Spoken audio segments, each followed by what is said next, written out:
പ്പെട്ടവരെ, Eden തോട്ടത്തിൽ ദൈവം പറഞ്ഞു നന്മ തിന്മകളെ കുറിച്ചുള്ള അറിവിന്റെ വൃക്ഷത്തിന്റെ ഫലം തിന്നരുത്, തിന്നുന്ന നാളിൽ നീ മരിക്കും. ആ നന്മ തിന്മകളെ കുറിച്ചുള്ള അറിവിന്റെ വൃക്ഷത്തിന്റെ ഫലം തിന്നരുതെന്ന് ദൈവം പറഞ്ഞു.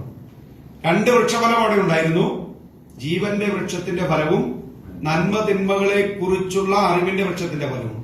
ജീവവൃക്ഷത്തിൽ നിന്നും അവന് കഴിക്കാമായിരുന്നു, പക്ഷെ അവൻ കഴിച്ചില്ല. പക്ഷെ അവൻ കഴിക്കാൻ പോയത് എവിടെയാ?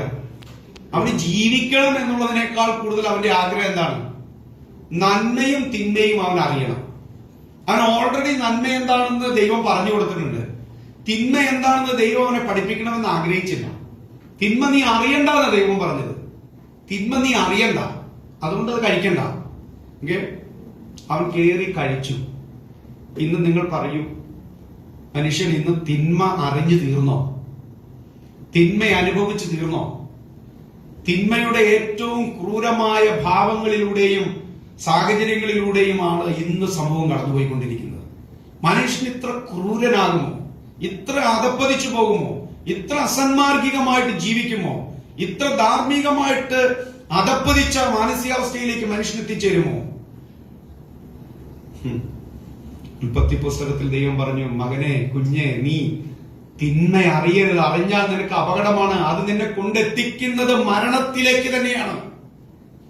തിന്മ നീ അറിഞ്ഞാൽ അത് നിന്നെ കൊല്ലും. തിന്മ അറിയരുതെന്ന് ദൈവം ആഗ്രഹിച്ചു, പക്ഷെ മനുഷ്യൻ തിരഞ്ഞെടുത്തത് തിന്മ അറിയണമെന്ന് അവന് ആഗ്രഹം. നന്മ തിന്മകളെ കുറിച്ചുള്ള അറിവ്